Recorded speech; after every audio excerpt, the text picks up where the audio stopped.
زي ما قلنا في البداية ان الاهتمام من ذوي الهمم اهتمام كبير جدا من قبل الدولة المصرية أو الدولة المصرية، اهتمام كبير جدا بهذه الفئة تحديدا، وأعطت لها حقوق وواجبات، وحقوقها واضحة في مختلف المجالات، سواء كان مجال سياسي أو مجال اجتماعي أو مجال اقتصادي. تمكنهم في أكثر من عمل، تمكنهم من خلال أيضا الأهم احترام الآخرين لهذه الفئة. بدلا ما كنا نجد النظرة اللي كانت على فترات أو على عقود من الزمن كانت نظرة فيها عدم اهتمام، فيها أحيانا يعني أنا عايزة أقول هي كانت شبه تنمر، لكن هي النظرة اختلفت تماما بعد أن أثبتت هذه الفئة نجاحاتها في كل المهن في كل المجالات، وبعد ومن قبل كمان بعد أن اهتمت الدولة المصرية بهذه الفئة وتمكينها في أكثر من مجال. اسمحوا لي أرحب بضيفي أحمد عيد محمد أحمد، طالب بكلية الآداب جامعة عين شمس، وأيضا من ذوي الهمم، وكمان هو عازف عود. أهلا بيك أحمد معانا. أهلا وسهلا بحضرتك. أهلا بيك، منورنا. ربنا يخلي حضرتك. قول لي بقى، أنت بتدرس في كلية آداب في سنة كام؟ هو أنا سنة رابعة في كلية آداب قسم لغة عربية. قسم لغة عربية. أنت اللي اخترتها بنفسك؟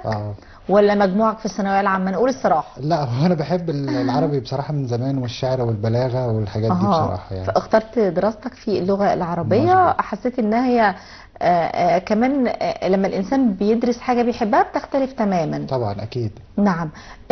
قول لي، حاسس إن أنت يعني واخد حقك؟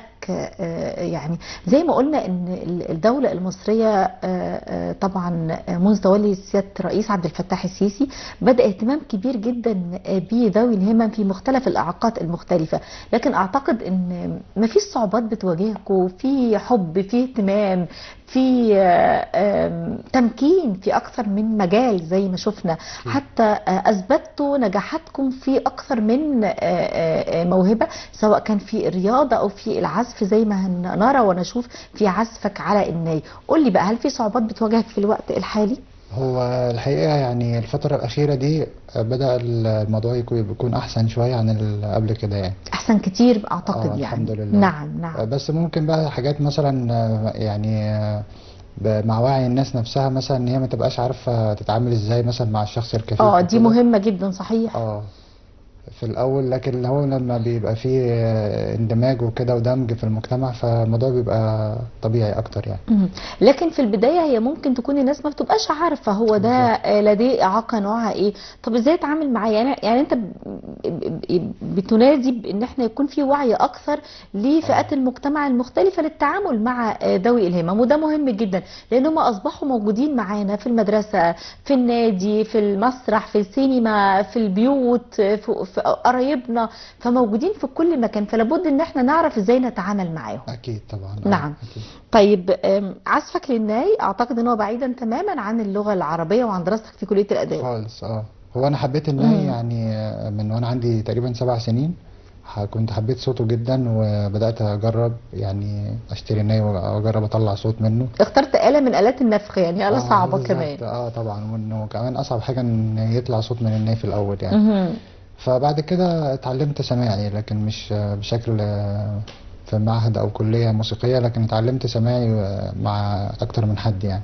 نعم. طيب احمد، يعني في معايير معينه لازم يتم الاختيار ليها عشان تبقى عازف ناي؟ يعني دايما اللي بيغني لازم يكون صوته كويس، يكون مثلا لو عايز يغني بلغه عربيه لازم يكون هو مثلا قارئ قرآن كريم، حاجات كتير جدا بتخليه يبقى اكثر ثقه بنفسه لما بيكون مغني، لكن عازف الناي ايضا ليه معايير معينه من خلالها بيتم الاختيار. وفي البدايه بس لازم يكون في موهبه زي آلة موسيقيه عشان يبقى في ودن موسيقيه. نعم، ودن بتعرف تسمع كويس. بعد كده بقى لازم يبقى في برضو مع التمارين وكده في البدايه، في الاول خالص ان احنا نطلع صوت ونبدا نعزف سلم ونعزف مقطوعات موسيقيه وكده يعني.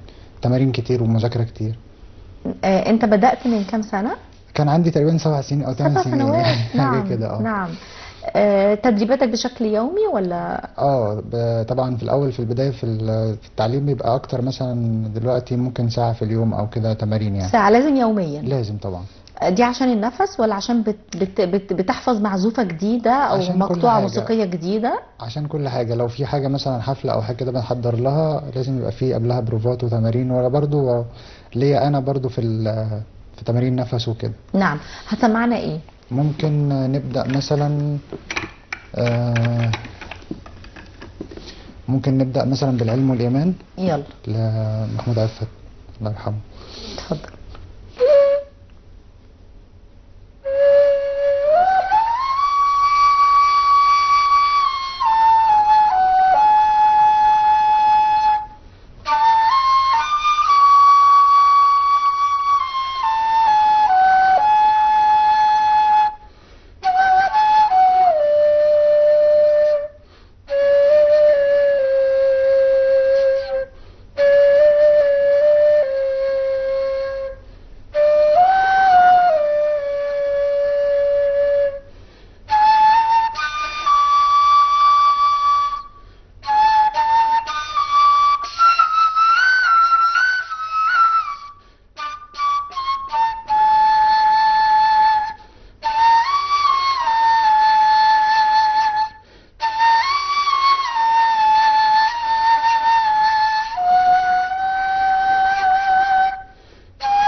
هايل. كمان عايزه اقول يا احمد، يعني المعزوفه دي اتعلمتها في قد ايه؟ يعني خدت منك وقت قد ايه؟ يعني وانت اللي بتسمع الحاجه تقول انا عايزه اتعلمها، ولا يعني اللي بيدربوك هم اللي بيختاروا لك؟ لو انا مثلا عايز اسمع حاجة عجباني وعايز العبها لنفسي كده، ممكن اسمعها واحاول اقلدها يعني واتعلمها. لكن لو هيبقى مع فرقة طبعا بيبقى فيه كلنا بنعزف مع بعض يعني. مهم. ايه اهم المشاركات اللي شاركت فيها، حفلاتك ويعني الفرق الموسيقيه اللي شاركت فيها والانشطه اللي انت شاركت فيها؟ هو في البداية طبعا الموضوع بدأ معايا بدري من المدرسة، لكن كان كانت كلها مشاركه ناي ولا كانت بالظبط كانت حاجات ناي طبعا. وبعد كده لما رحت الجامعة اشتركت في مسابقة إبداع جامعات. مهم. الحمد لله خدت مركز أول 3 مرات الحمد ما لله. شاء الله. برضو من ضمن الحاجات مسابقة المواهب الذهبية كان في 2018 خدت مركز أول في العزف الفردي. مهم. برافو. في مشاركات قادمه هتشارك فيها الفتره اللي جايه؟ إن شاء الله يعني. دايما بتجهزوا الحفلات سواء كانت داخل الجامعة او كانت حفلات على مستوى المحافظات؟ انا معرفش سافرت بره قبل كده ولا؟ سافرنا مع مستوى المحافظات طبعا في الجامعة. وسافرت بره، سافرت قطر. كان في مهرجان الموسيقى العربية لذوي الهمم. كان لسه قريب يعني، لسه راجعين نعم من قريب. نعم. وكانت أول مرة طبعا يتعمل المهرجان ده، وكان مهرجان حلو قوي بصراحة يعني. هايل. كانت مشاركة شاركتي فيها بعزف معين ولا مع الفرقة كلها؟ لا كان عزف فردي برضو، ولعبت العلم والإيمان برضو اللي أنا عزفتها دلوقتي. ايه تاني المقطوعات الموسيقية اللي انت بتحب تلعبها على الناي وبتكون حاسس ان انت بتبدع فيها؟ هو أنا بحب أكتر حاجة الشرقي، أكتر الحاجات اللي هي فيها إحساس شرقي بتاعتنا احنا، ويكون فيها ارتجال مثلا لما بعزف لوحدي يعني، تقسيم وحاجات زي كده. زي العلم والإيمان ولا حاجة تانية؟ لا ممكن تبقى حاجة مختلفة شوية. يعني هتعمل لنا ايه دلوقتي؟ ممكن نعمل يعني تقسيم كده ارتجال، وندخل مثلا في أغنية ولا حاجة. نعم اتفضل.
بس دي شرقي وفيها تقسيمات صح كده؟ بالظبط كده، حاجه من نعم. مقام السبع. يعني سريعا بقى قول لي انت احلامك ايه في 2026؟ نفسي يعني واحلامك ايه على مستوى دراستك وعلى مستوى يعني مشاركاتك المستقبليه القادمه؟ وانا بصراحه نفسي ان انا في العزف احقق حاجات كتيره واشتغل مع فرق كبيره يعني، لان انا بحب الموسيقى جدا ونفسي ان انا مثلا يبقى عندي شغل خاص مثلا، واسافر كذا كذا مكان واوري الناس كلها ان شاء الله كل ده الحاجات دي يتحقق ان شاء في الله العام القادم على ارض باذن الله. الواقع باذن الله. ان شاء بشكرك الله. احمد.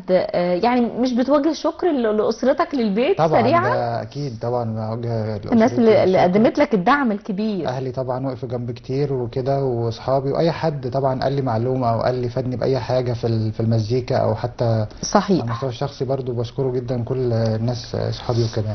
صحيح. بشكرك احمد عيد محمد احمد، طالب بكليه الاداب جامعه عين شمس، وايضا من ذوي الهمم وعازف متميز على الناي. شكرا جزيلا ليك. شكرا شكرا ليك، لحضرتك. نورتنا. شكرا ليك.